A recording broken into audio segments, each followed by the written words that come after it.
But I, being poor, have only my dreams. Tread softly, because you tread upon my dreams.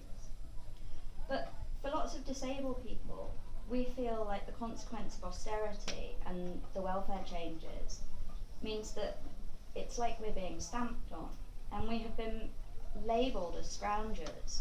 So the systems are pushing us further from the workplace, but that rhetoric is also pushing employers away from us because they think that we're lazy and we're work shy and that we're the source of lots of these problems. You know, you've spoken really passionately tonight about how much you care about getting people into work. So how does that kind of contradiction make you feel? Okay.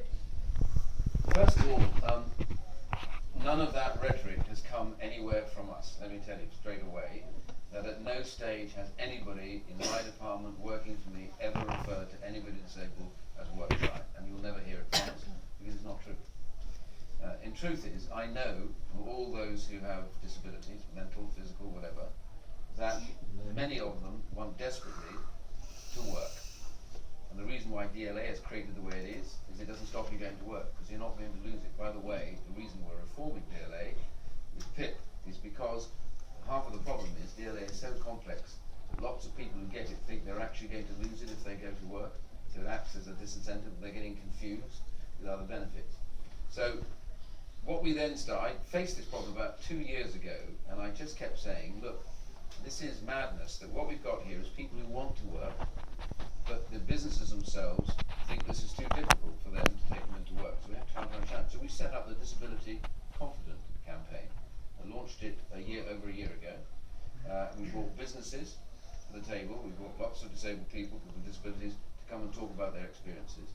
And we've been taking it around the country. And the idea there is to try and break down the barriers. But there's an interesting point you said. They think that we're work shy and we therefore don't work. Actually, the thing we keep telling businesses is this. It's the opposite way around. If you employ somebody with disabilities, they are more likely to stay with you than a person who does not have disabilities. They take fewer holidays. They work longer hours. They are more productive than most able-bodied people. You get more out of them, and they give you more back because they're so proud to have got the job. They want to work at it. You will never regret it. There has not been a moment when an employer comes back to us and says we regret it. The more we've pounded that message out, that has begun to work.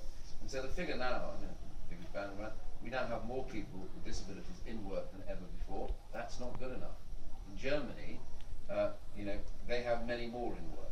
So now I'm not for the statutory requirement on businesses which they have, but I think we can go much further. So I'm going to expand that Disability Confident campaign. I want to give it another big push. But a lot of this is literally down to getting businesses to say, okay, I'll give it a try. So we want more and more and more of that. I'm trying to persuade the BBC to do more on this one, to give us another a week of Disability Confident, and they haven't really done it. So I'm on about this. I promise you we're going to do much, much more about this, because I was startled by the degree to which somebody with disabilities actually is so much more productive in work than somebody without. I mean, it's breathtaking. I didn't even realise that. And when I told businesses that, they kind of look at their jaw drop, and I said, so why wouldn't you employ somebody with disabilities? And they all said,